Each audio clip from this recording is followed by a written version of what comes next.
Namaskar. Good morning, dear devotees and friends. Today, we are remembering and honoring those great ladies who gave us lives, who sacrificed their time, comfort, peace, and their dreams only to brought us up, who cried in our suffering, who laughed in our joy, who protected us and loved us unconditionally. They are our mothers. We bow down to all the mothers of the world and happy Mother's Day. The Bhagavan Sri Krishna, he was separated from his mother, Devaki, and was grown up under love and care of his foster mother, Yashoda. World know Sri Krishna as Yashodanandan, the son of Yashoda. The Lord Buddha's mother, Maya Devi, the queen of Shuddhodan, the king of Kapilavastu, passed away immediately, almost immediately, after 5 to 7 days, after giving the birth. He grew up under the love and care of the foster mother, Gautami. The child became known as Gautama. So whether the foster mother or the mother of law or the mother who has given me the birth are all the mothers.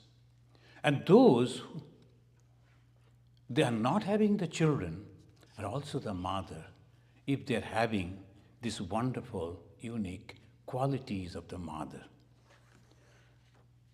After remembering the mother, we will now begin a beautiful, unique life of Bhagavan Buddha and also remember the incident that happened with the mother.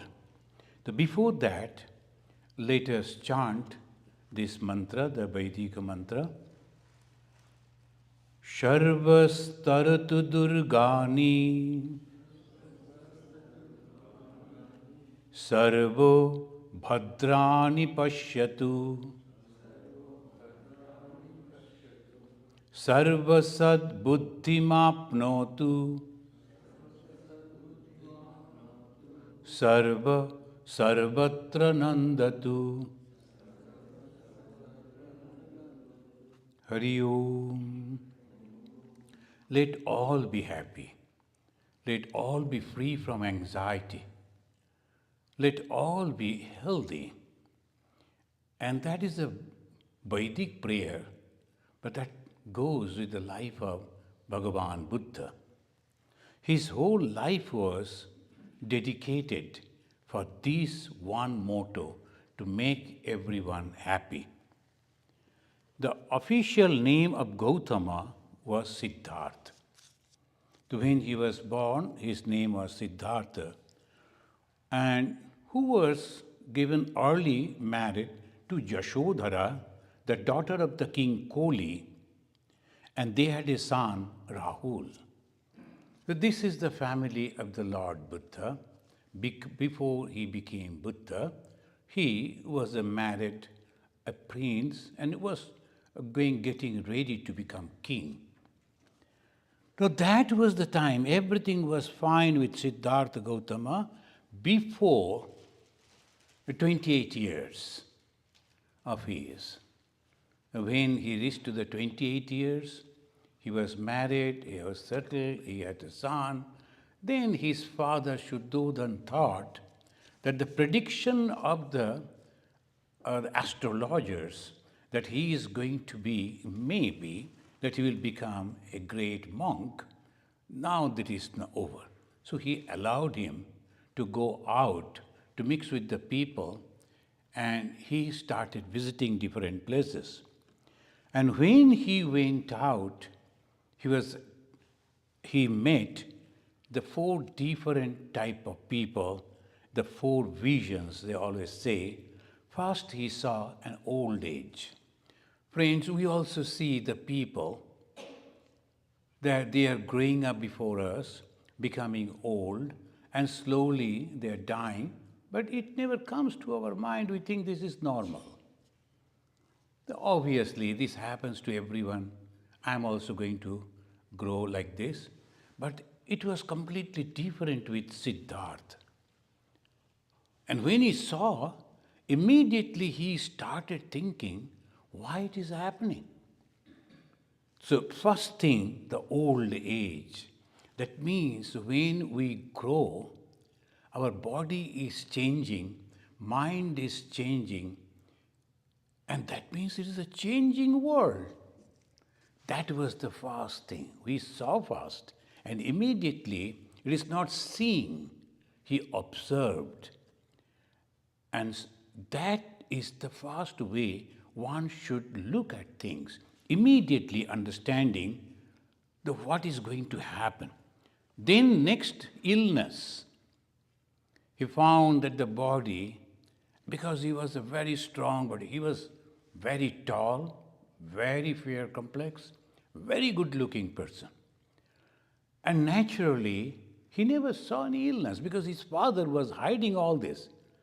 So he saw only the good things in life. But he saw the illness. And he asked his friend who was driving his chariot, is it common with everyone? Of course. Then he started thinking, oh, this is so temporary. And for this body, we are doing so many things, but it may be in disease. And then one day we will become old. And then third was the death. He saw that a person, dead person, immediately understood, and this is the end of the life. Then what for this life? This kingdom, all this, now only for these few days? That is called bichara. Only the blessed people, they get this type of bichara. And they start their journey, the spiritual journey from there. Otherwise, majority of the people, they accept it as normal and they're very happy in that. These are the three different scenes that they saw and changed his whole life because of the bichara. The first is the old age, second the illness, third the death, and finally he saw a monk. And he found that a person completely different than others. So that also he got the knowledge, that means there is a way out. All people are in anxiety. All people think, oh, I am growing old, I am becoming sick, I am going to die, what will happen to my family? So this type of things everywhere. But there are some people who are completely free from it. Friends, when we see something, we just look, but it never registered in our mind. And we never discuss about, oh, what is this? That's sometimes good color and good painting, that's much. But behind it, what is going to happen, only a few. So Siddhartha, the young man, when he looked at those things, he understood the real meaning of those. And it started working within him, oh no, this is not my life. I have to find out a way out of this. So Siddhartha decided that he should go out. And when he thought in that way, that what is the way out from the circle of birth and death? And that is called mumukshuta. Mumukshuta, mukti ichcha, the desire to get liberation. Liberation from the circle of birth and death. Is very, very rare. Very, very rare.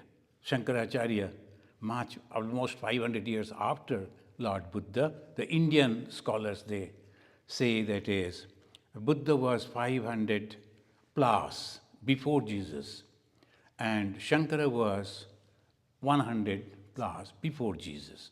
Because Buddha and Shankara was 500 years difference. and before Jesus.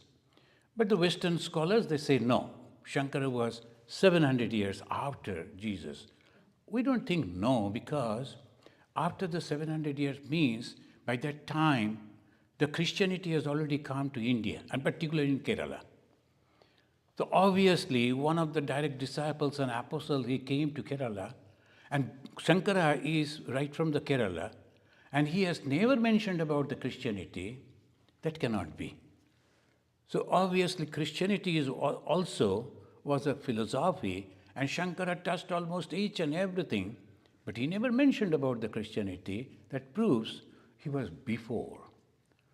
And obviously, so this is the Shankaracharya. Yesterday actually, I was giving a talk in the Home of Harmony on the Lord Buddha and Shankara, then this discussion came.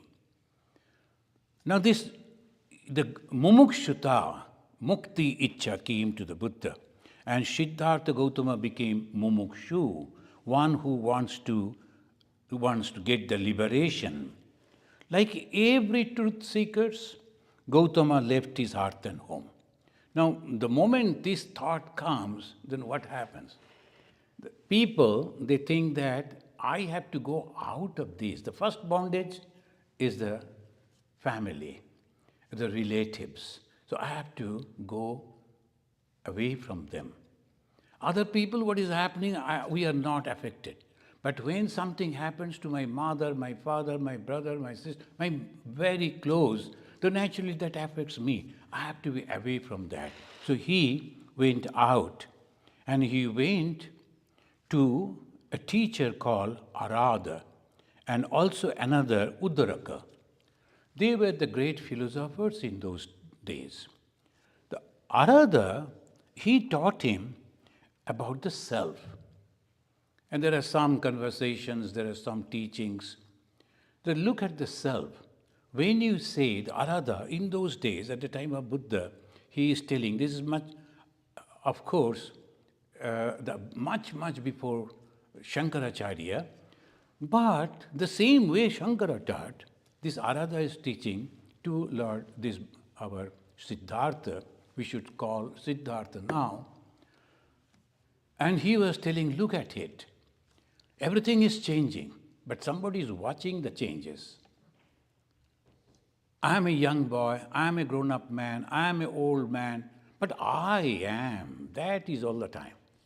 In every changes, every time, I am. But those who are truly, in that, in Shamla Tal, Tal means a pond. You need a pond always, drinking water. So obviously, all people, the village and all, they will be nearby the pond, drinking water source. They found a person, he comes down, takes the water and goes up again on a peak of a hill, and whole day he is there. The villagers noticed. And usually the people over there are very, very respectful for the monks. Anyone doing tapasya, they will go and give him food and all. So they started giving him food, and he was very happy getting the food and all. And naturally that was discussed. A young man sitting over there 24 hours.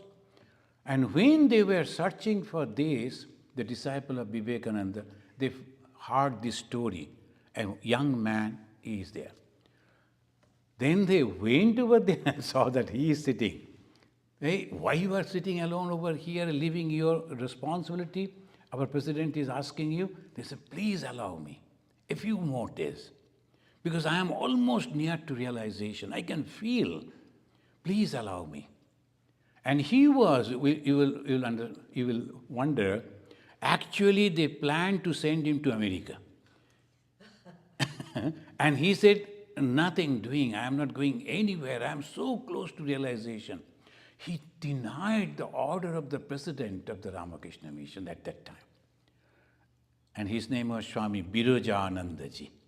And this Ishatmananda, afterwards, after the realization, when he came down, and this president, Swami Shivananda, the then president, the direct disciple of Sri Ramakrishna, embraced him and said, yes, you are the true seeker. With lot of pressure, with all the requests and everything, he could deny everything because he knew that I am going to realize.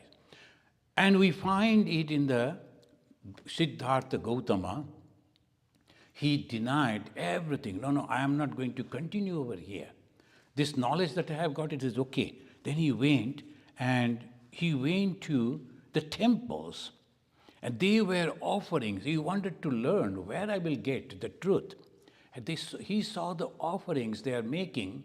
A lot of the mantras are there. But he never got any satisfaction. See, then he went to another place. And then he went to the settlement of 5 yogis in the jungle of Uruvillab. And there he practiced extreme austerity. And what is the austerity? No food, nothing, day and night, meditating, praying, meditating and praying. We have to understand there was not much of books. Now when we go, we carry a lot of books. Books becomes a friend. And now you need not to carry the books also. The one little phone will do. You are connected to all over the world and you can comment about the war that is going on and then do the practice, meditation. But in those days it is nothing like that. It was true. No books, no friends, no one to talk. You are all alone. No food also. Sometimes some fruits and sometimes the business people, the passerby, they used to give some food. But chance that bring. That much. So that was the way it was going on. And he practiced austerity. 5 the people, they were there, they appreciated Buddha. Oh, this is really good. Sometimes he used to eat only some of the green leaves of the trees, that's all. And they were very happy. Tremendous austerity means he is going to realize God, they thought. But it never happened. He became very, very weak. The one day he left that, he went to another place and nearby, and he started meditating under a tree, and there was a river, and he took the bath in that river, and when he was coming up, he was so sick that they say it was not possible for him to walk. Somehow he came under a tree, and he sat with supporting the tree at his back. He was sitting over there, thinking, I made a mistake. I should not have destroyed my body. Sharira madhyam kalu dharma sadhanam. Sometimes some people, they think that this body, we should destroy this body. But no, sharira madhyam, with the help of this body, the body is the cause of bondage. But you have to utilize this body, you have to keep it very healthy, so that it can help you to meditate, concentrate, withdraw the mind from the other objects. So when he was thinking at that time, there, the one lady, she came. She was the daughter of the village chief. And Sujata, another name was Nanda. Because her father's name was Nanda, so Nanda. In those days it was that. In the name of the father, the daughters also. So Sujata, Nanda, the ladies sometimes they take the oath, if I am finding this, if I get this, I will offer this to God. And she thought, I will give this to God. If my prayers are successful, prayers are answered, I will make a porridge and give it to the tree god. When she came, she saw the tree god sitting under the tree. She was very happy, not knowing that is a human being. Because the emaciated body. So she thought it is only the tree god she offered. And Buddha ate and became strong. And not one day, we think only one time he ate. Regularly she started bringing the food, and after a few days Buddha became very strong. And these 5 yogis, they from the distance observed it, and hey, look at that man. Now he has fallen. As because he is eating. So they left him. Buddha was very unhappy seeing them going away. But he didn't say anything. After eating, After getting strength in the body, then he sat and he meditated and he was enlightened. Seeing him, the determined to realize the truth, the Mara came. There's another, always and every time it happened. In the Christianity, there's a temptation. The shaitan will come, the shaitan in the Arabic word that they say, as a devil, he will always come and disturb you. And here in the Buddhist philosophy, they say the Mara. And in the Vedanta, they say Maya. But temptation will be there. That is the last thing. When you are truly practicing, lot of temptation will go on coming. So this, and the Mara was having, as they always, they place in a poetical way, 5 daughters. And with the 5 daughters, the Mara came to tempt the Siddhartha. What those 5 daughters? Kama, Krodha, Lobha, Mada, and Matsarya. These are the 5 desires. These are known as the 5 daughters of Mara. Kama means desire. Krodha, anger. When the desire is not satisfied, anger comes. And the Lobha, the greed. Mada, the pride. And Matsarya is miserliness. They don't like to share anything with anyone. So this type of narrow-minded people, so they will never ever go near to God. So this is what Matsarya. And they 5, they came and they wanted to tempt the Siddhartha. There are so many stories are there, one after another. And they were also trying to make him afraid. Nothing happened. Ultimately, the Mara said, "Behold the great Muni, his mind unmoved by hatred. He is pure and wise, loving and full of mercy.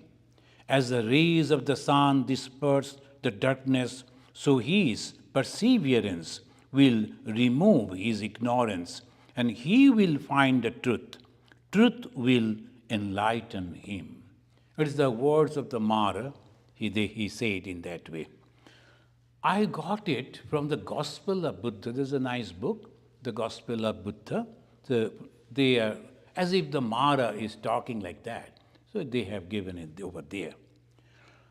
On the bank of the river Noiranjara, sitting under a bo tree, the botanical name is Ficus religioso, and Siddhartha Gautama became Buddha, the enlightened one, by breaking all bonds. So this is the life of the Lord Buddha, in brief. The Lord Buddha, though he was born in a Kshatriya family, but he became a Brahmin by knowing the Brahman. But he didn't say that it is Brahman. He said that that is the truth. Why? Because in those days, if we see that time, the king Bimbisara was there. That was the time of the Buddha, when he was going around. And as because he was a Kshatriya, Bimbisara, being a Kshatriya, naturally supported him. Mostly the Brahmins, and whenever the Brahmins comes, the Kshatriyas, even if you are a king, you are second grade. So naturally a little, psychologically, they used to feel a little these Brahmins are always on our head. So when they found a Kshatriya is a spiritual leader, naturally, many of the kings supported Lord Buddha, and mainly the Bimbisara. There's so many stories are there, the Bimbisara supporting him. After the enlightenment, they think the Buddha, he sang like this. There's a nice poem. Long have I wandered, bound by the chain of desire, through many births, the Buddha is telling. Long have I wandered, long, bound by the chain of desire through many births. Seeking thus long in vain, whence comes this restlessness in man? He is asking, when the restlessness comes for the realization of God? He is giving the answer. Whence his egotism, he is anguishes and hard to bear the samsara with pain. Death encompasses us, found, it is found, author of the selfhood. Now, all this, when it comes, then he said, I found it. What is that? Ego, author of the selfhood. No longer shalt thou build a house for me. That means I am not going to be bound by this world. No longer shalt thou build a house for me. Broken are the beams of sin, the rich pole of care is shattered. Unto nirvana my mind has passed, the end of cravings has been reached at last. The Buddha very wonderfully he placed in that way. Now the blessed is he who has understood the dharma. What is the dharma? Realizing your own self. That is the dharma. Dharma, realizing, understanding me, whom I say me or mine, that one should understand. And that is called dharma. Blessed is he who does no harm to his fellow beings. Now the first is the dharma. And this dharma, I have to take refuge in dharma, Buddha said. Dharmam sharanam gacchami in Sanskrit, but in Pali a little pronunciation is little different. But dharmam sharanam gacchami, I am taking refuge in dharma. And what is that dharma? Dharma is the truth of your own self. So I am trying to realize that. Who am I? I am not the body. I am not the mind. Who am I? That is the Buddha. Pure Advaita. Pure Vedanta. Only he didn't say that, that's all. And immediately after that he said, how you will realize it? Very simple. He is telling, blessed is he who does no harm to his fellow beings. Ahimsa, you should not harm others. Don't we get the same teaching from Jesus also? Same teaching. Don't harm others. In the 10 Commandments, same teaching. So this is the way he is giving one after another. He said, blessed is he who overcomes sin and is free from passion. Third, he said, blessed is he who has conquered all selfishness and vanity. He becomes Buddha, the perfect one. So these are the way the Buddha started teaching. Only that these practices, sometimes we think that religious practice means a big list of do's and don'ts, a lot of rituals. Of course, ritual is necessary. Lord Buddha, he said, don't practice any ritual. Only think about yourself. Atma Deepo Bhava. You have to become the light of your own self. So desire should go away and you should not hurt others and all that. But without the ritual, people cannot do that.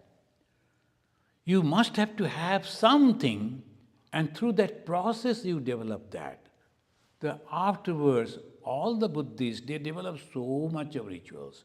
If you go to any temple, any place of the Buddhist, lot of rituals will be there. They'll be burning the incense sticks, they are doing this, they are doing that, lot of rituals will be there. But the Buddha wanted to go away from the rituals. After the enlightenment, Gautama Buddha enjoyed the bliss of emancipation for 7 days and 7 nights. without any food, without any water. He was so in his joy, so much so, he forgot that he has to eat. He forgot his body. So obviously, no craving for food, no thirst. 7 days and 7 nights, as because he was a very strong person, and moreover, God wanted him to do something for this world, for this society, human society. He lived for 7 days and 7 nights. Then the two businessmen, merchants, they were passing through that jungle. They saw this man, and the glow was coming out of his body. They looked at his face. Immediately they understood he is not an ordinary person. He must be a god. They were Topusa and Bullika.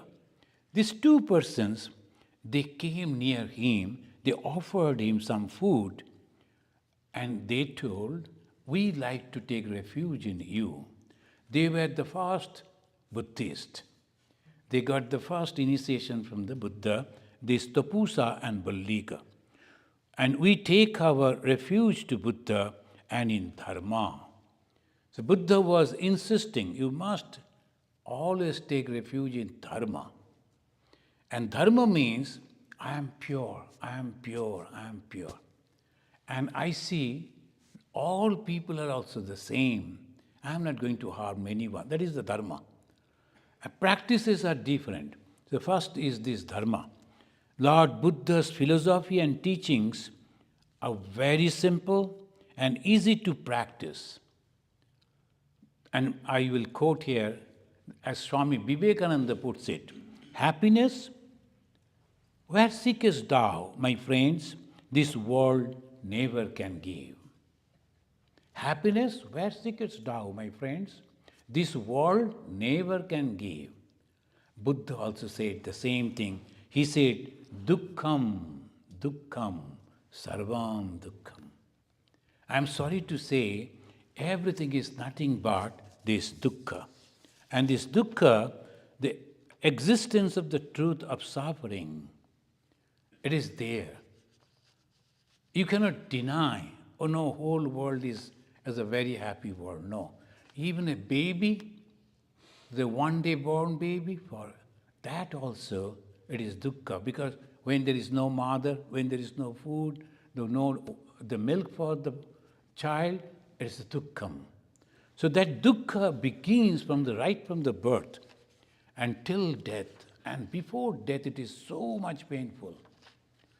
And the dukkha, samudaya, the truth of the origin of suffering, where from the suffering came, that is also there.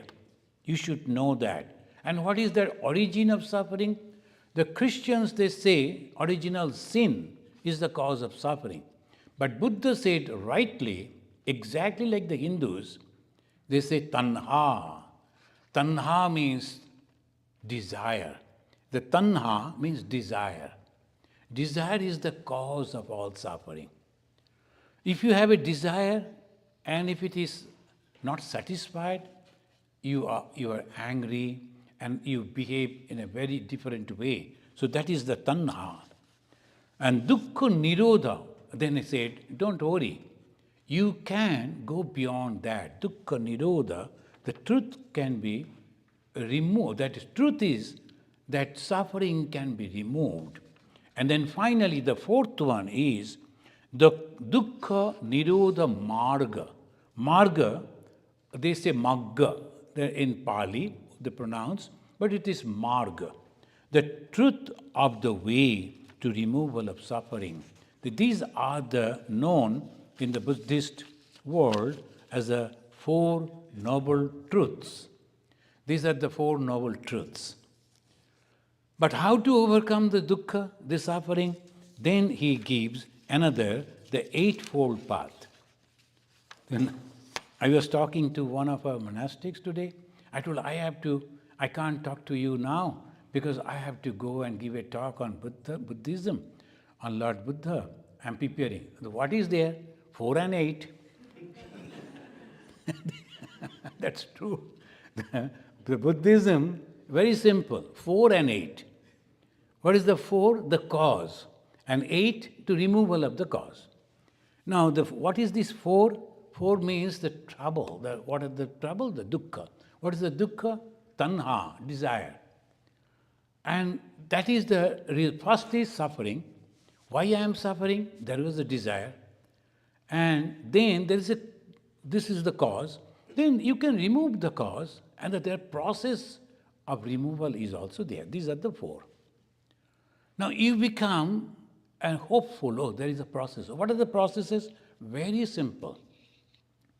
That's why Buddhism became so popular. And it's very simple and no caste ridden.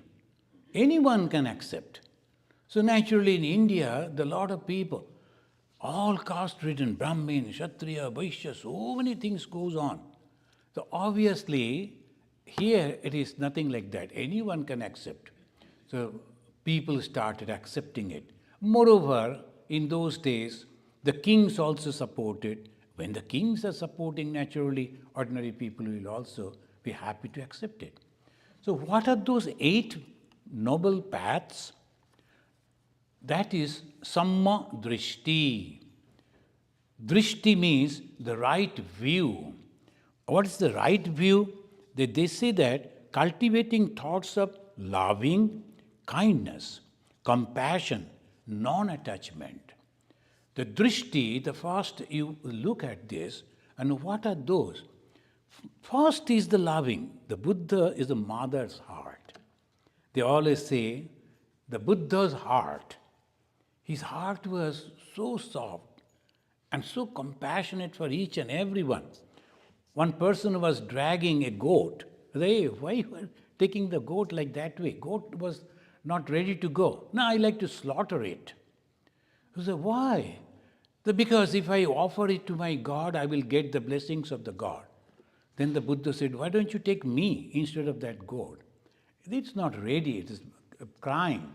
You offer me, the Buddha, at the feet of your Lord and get more blessings from your Lord if you believe so. Shankara also the same way, he wanted to offer his own life. When a tantrika came and he told, if I offer a human, then I will get the blessings of the mother. He said, is it? Okay, you can offer me then. Shankara was ready. It was good that one of his disciples understood and then stopped that. Here, that is the love, the compassion they feel. They don't care about their life. They like to, oh, you are satisfied by that way? Take me first. Buddha, he said, the right view. And the right view is samma drishti, that you should understand the suffering, its cause, its cessation, and path to do it. Right intention. Intention should be cultivating thoughts of love. Cultivating the thoughts of love. Oh, that person is having many bad habits, but is good also. There are so many other good things that are also there. So if we are thinking in that way, if we don't become friends even, at least we won't hate that person by that way. That's true. If we are generating love, the compassion and non-attachment, the moment you are attached, immediately you are affected. The non-attachment gives you that love. Otherwise, it is very difficult. Third is right speech. Shamma bacha. When you are talking, sometimes we talk in such a way that people are hurt, but we don't understand. Do we say that I'm helping him? But we do not know, maybe that will hurt. So this is the way, abstaining from lying, from gossip, from harsh language, that is the way you can do the sadhana, and very difficult. Because controlling your speech, Mother Kali, if you see the Mother Kali, we have a picture in the basement. The moment you go down, you can see the huge Mother Kali. Mother Kali is controlling her tongue, biting her tongue as if. Why? Controlling the speech. Because that is the karma. I sit in one place and go on sending the gossip. And I say that I'm not doing anything. See, I take only vegetarian food and bath in the Ganga water. Only I send out the gossip, that's all.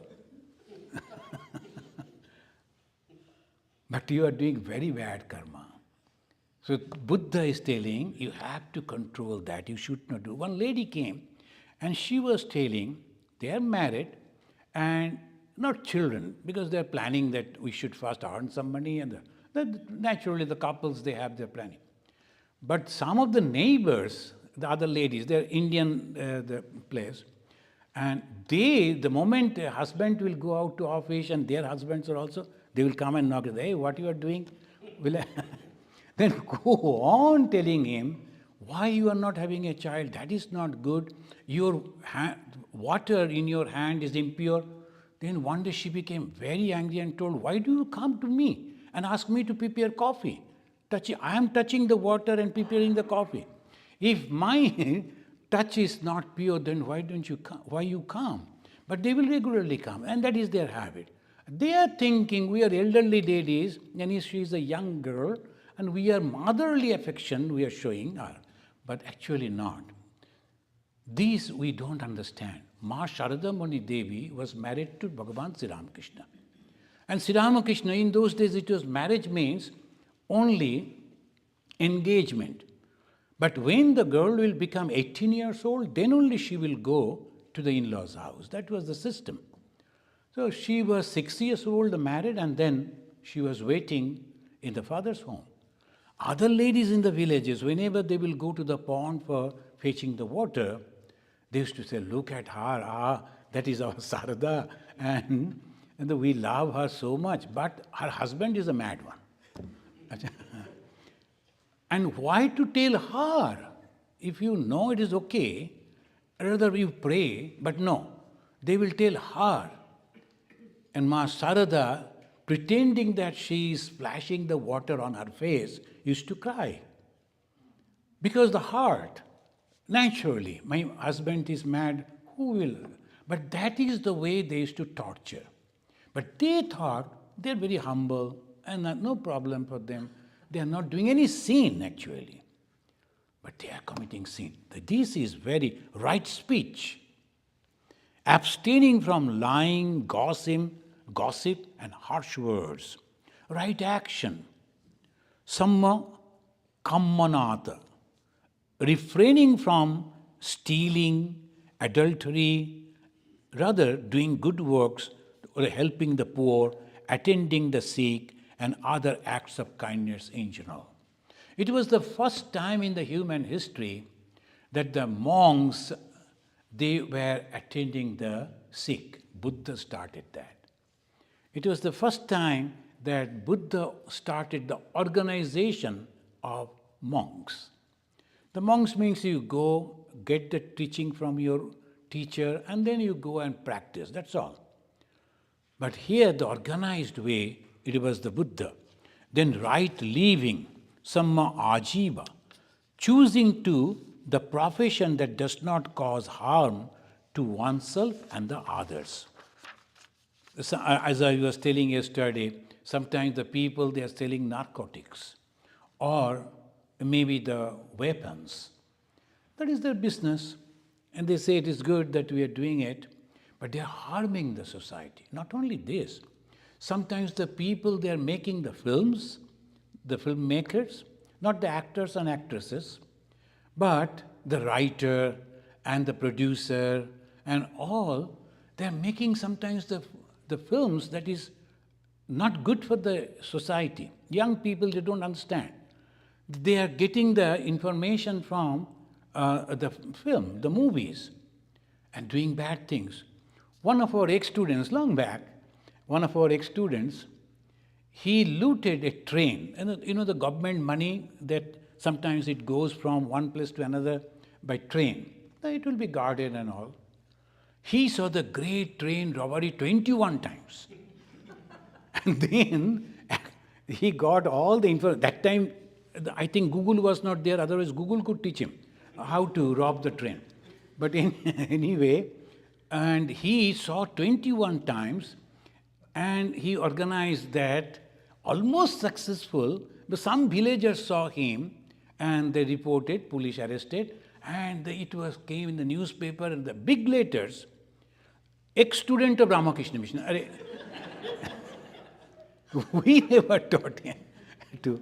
Then I was in Andaman, far away from Calcutta, but there one person came. Usually the devotees will never come, but he came all the way to ask me, Swamiji, have you read this news? And yes.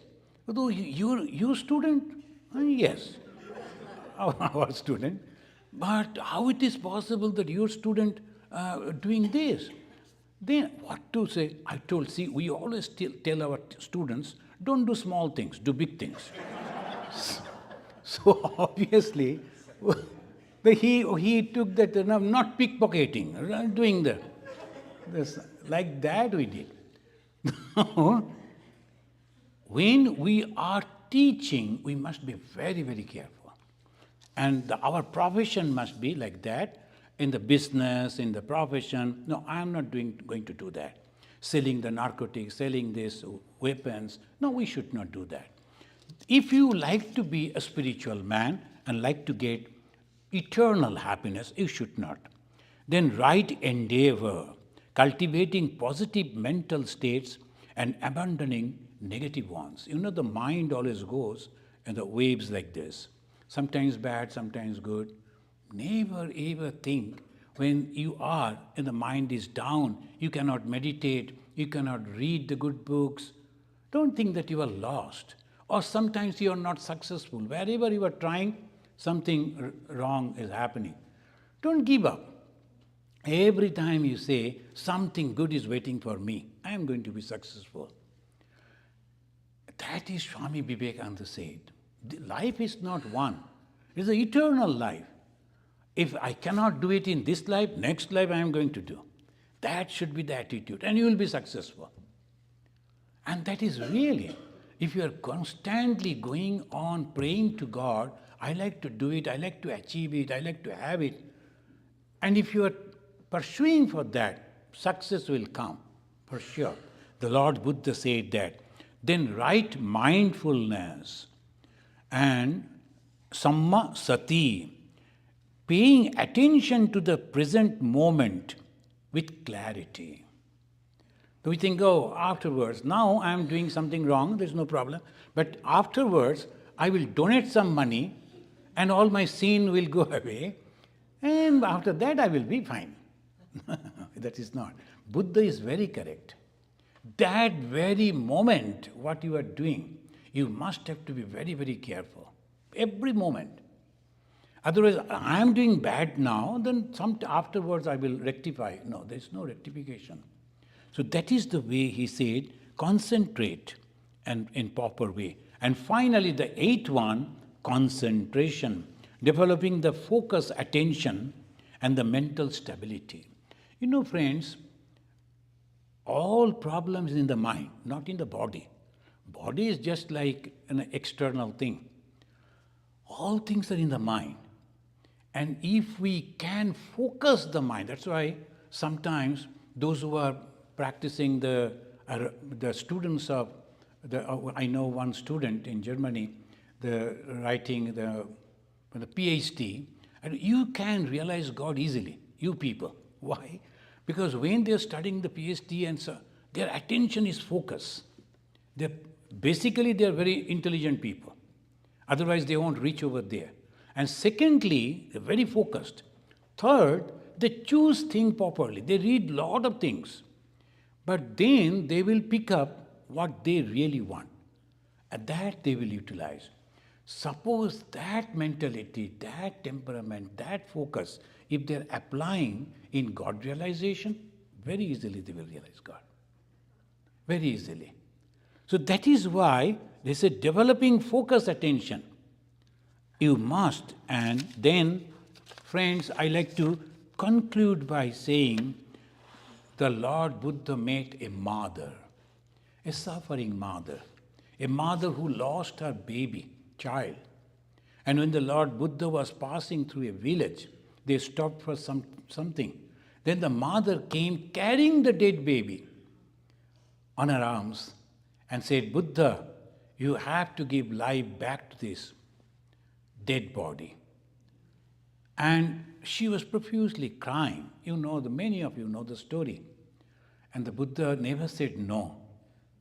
He said, Mother, can you please collect a handful of the oil seed from any of the house of this locality where death has not visited?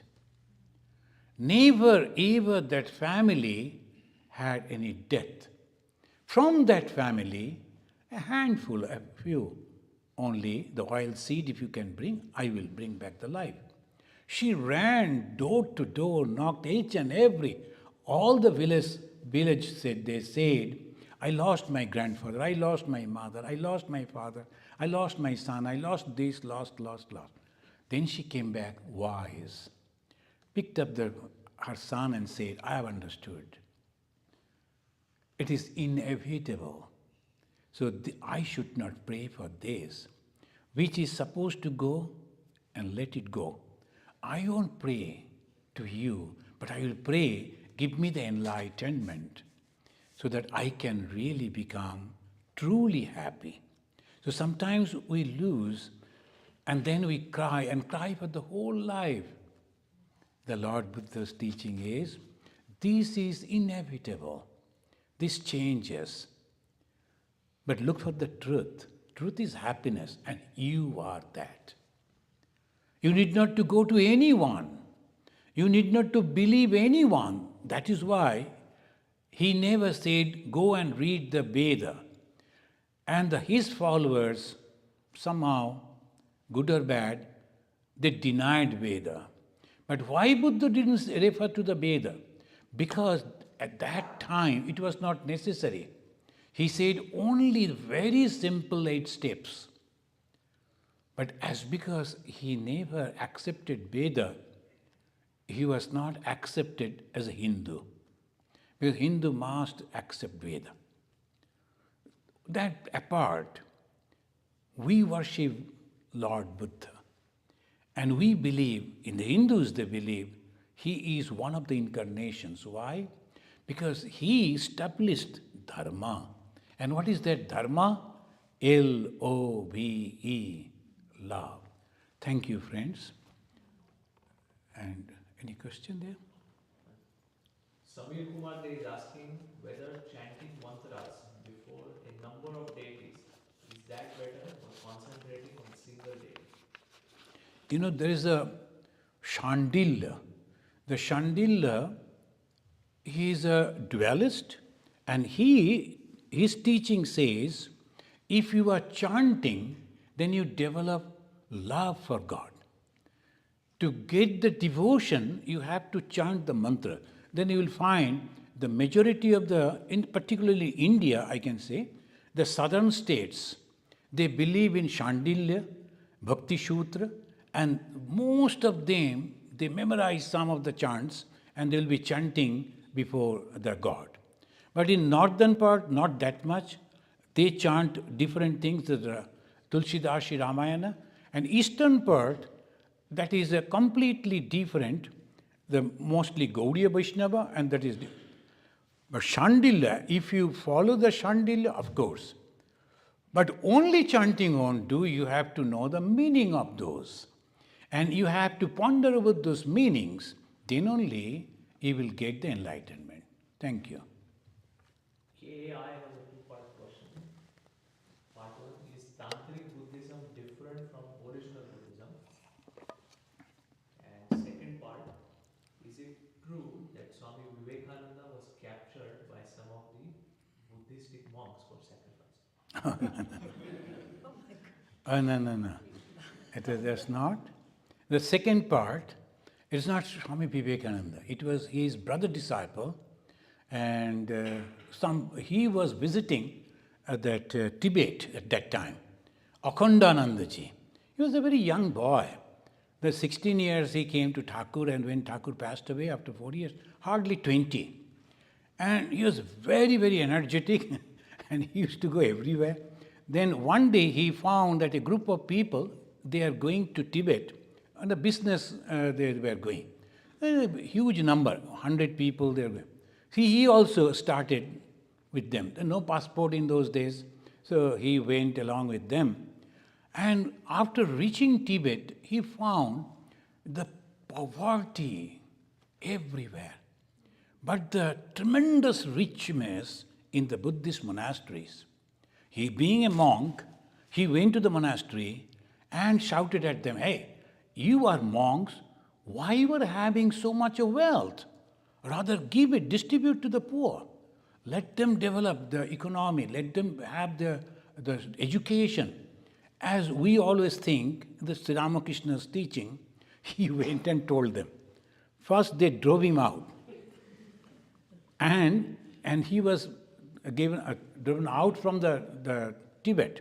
Second time he took the opportunity, again he went over there to insist them, no, you should not do it because great harm is coming on you.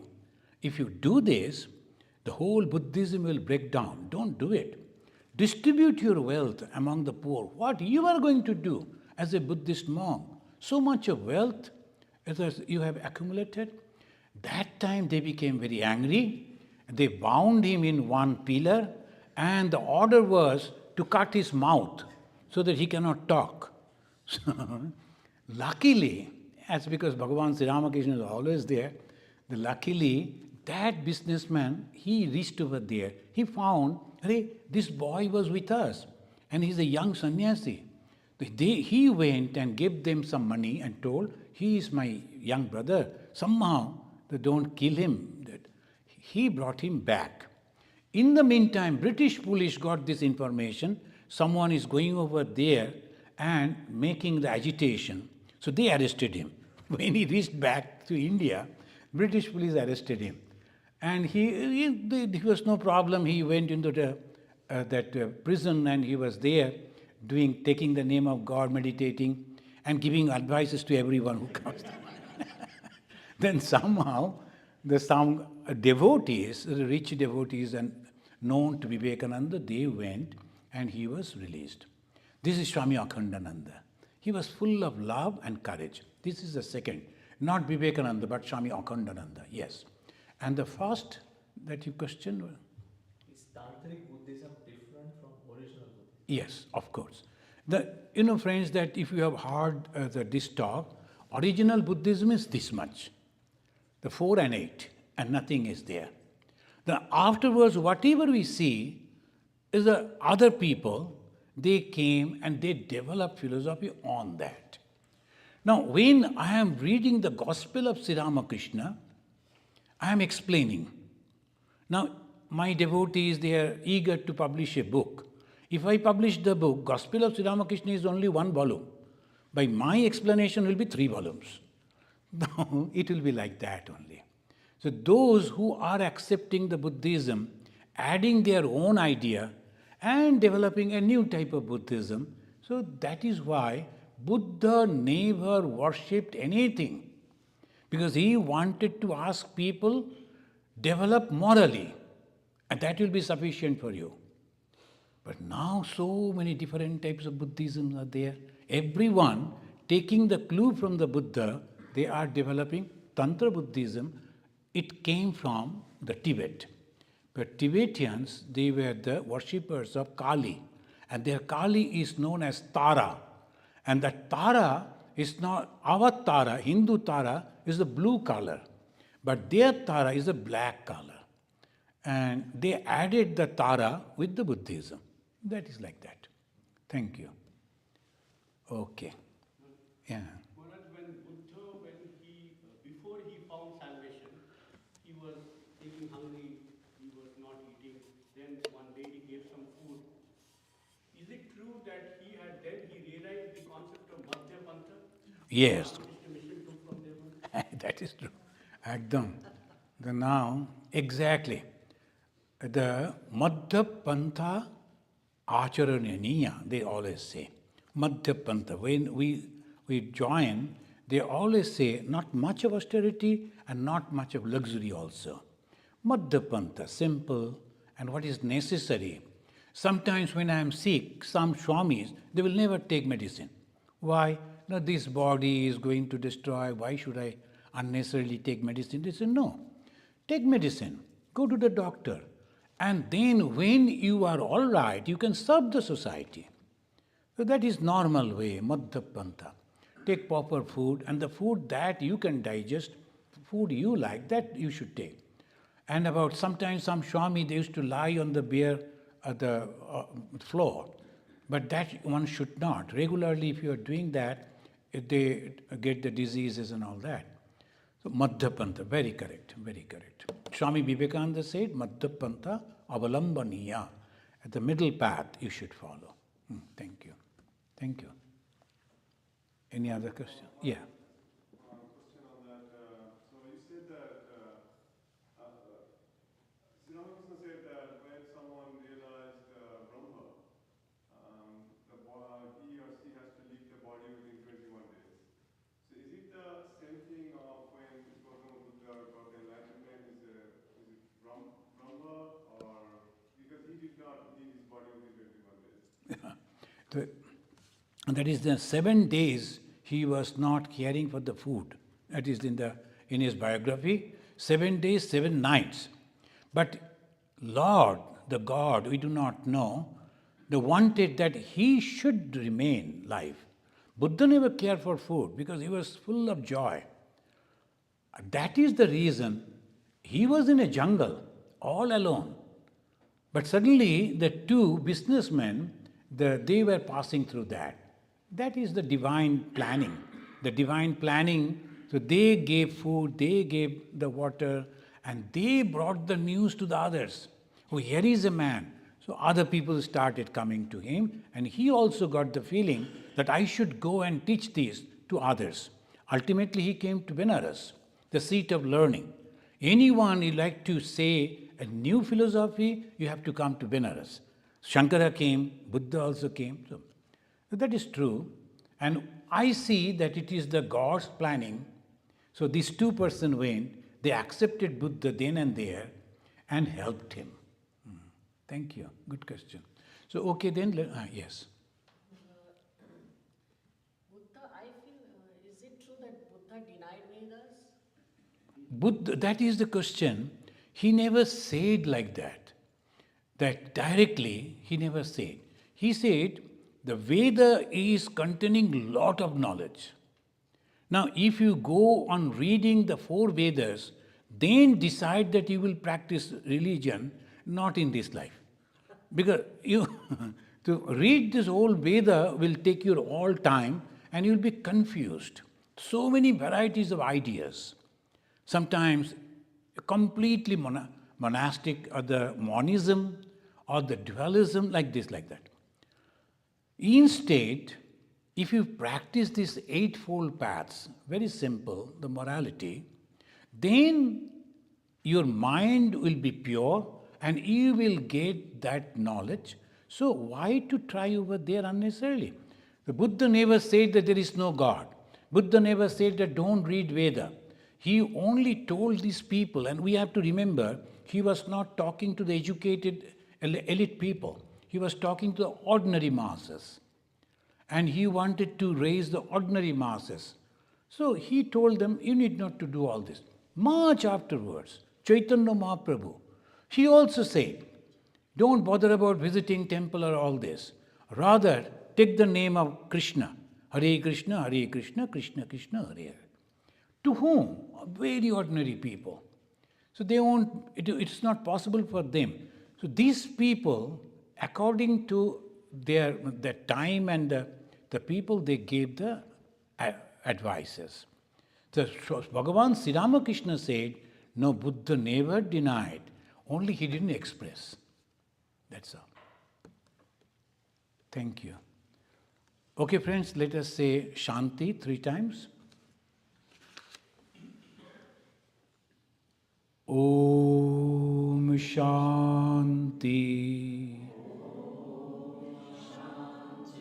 Shanti. Shanti. Harihi Om.